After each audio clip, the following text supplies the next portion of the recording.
In this video, I'm going to give you 5 essential tips that will take you to another level in 2024. By doing all these things, you will be a better runner by the end of the year.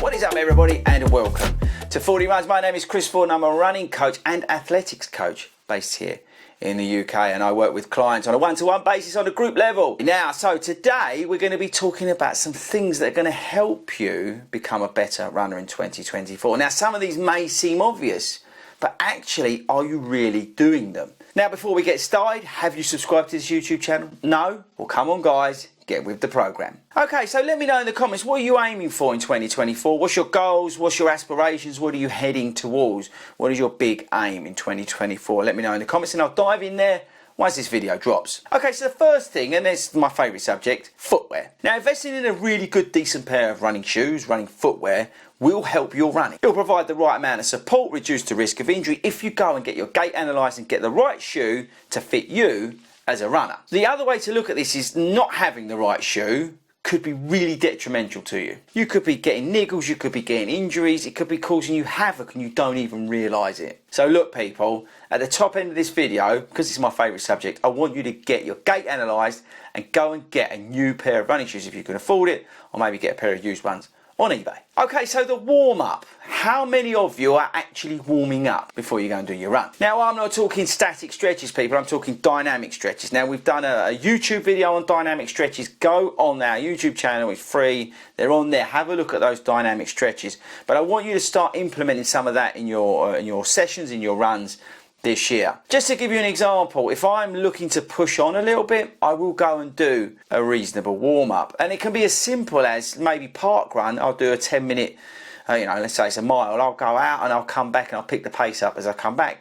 That sort of thing really works for me. It's raising my heart rate so I'm ready to go when the gun goes off. Now, one thing I want you to learn about this year, one thing I want you to get right this year, and it will make a difference to you and your times, is pacing. Now, pacing can be described as effort, right? Or which heart rate you're in, but it's that perceived effort based around the time in which you're running. And I want you to try and work on your pacing. If you can get your pacing right on your long runs, on your sort of tempo runs in the race, that will ultimately lead you to becoming a better runner, because you'll understand your pace, you'll understand those efforts, you'll know when to push, when not to push, you know what easy feels like, so you're building that aerobic base. And if you can have a bigger picture and a better understanding of your pace and when to apply it, it will make you a better runner. Okay, the fourth thing is proper running form. Now, have you thought about how you run? Now, it's very difficult to sit here talking to this camera to sort of help you, because I don't know you as a runner, but a simple thing, I spoke about this on our weekly podcast, long run show, live every Friday. You're welcome. But if you're just, trotting along and you're going past a shop window, have a look. Are you hunched over? If you're looking down on the floor, are your hips forward? Have a look at how you're running and then think about that. Because by getting the proper running form, by being more efficient, it's going to help you, but it's going to help some of that injury prevention. Now, running form will be improved by strength and conditioning, okay? So that's something else to think about. If you've got that strong core, strong kinetic chain, you're going to be a bit more upright, you're going to be able to hold yourself up a little bit better, everything will just work that little bit better. Now, this is one thing I want you to do, because I think it will make you a better runner, and that's vary the terrains and the inclines in which you're running on. It's very easy if you live down the seafront just to go up and down the seafront, bang, bang, bang, bang, bang, thanks very much, and wonder why you're not improving. But if you can turn left and go up that hill to start with and do some repeats or sprints, maybe that will help. Or go along and do a park run that's on a trail. You're going to be using different muscles, you're going to be using them in different ways.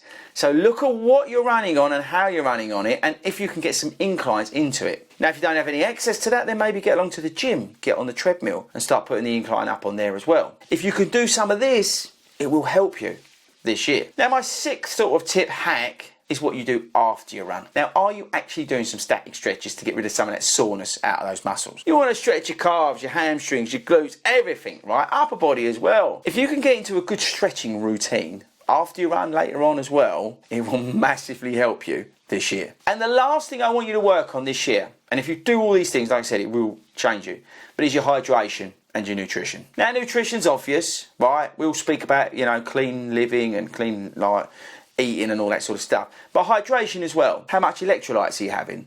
That sort of stuff. Are you having a recovery drink afterwards? So think about your hydration and nutrition, people. If you can get that right, again, it will be transforming for your running. Okay guys, that's it. It's a very simple sort of 5 or 6, maybe 7 things I want you to do this year. But if you do all those things, honestly, some of those are simple, like having a look at your footwear, getting a new gait analysis done in 2024, it will make a huge difference. So look, there we go. That's it. Quick video. Thanks for sticking around to the end of this video. Put some of these into play. Let me know how you're getting on. You know, drop in on the live stream we do on a Monday and a Friday. Let me know how you're getting on with everything. But hopefully this has helped and you smash all those goals that you're looking to smash in 2024.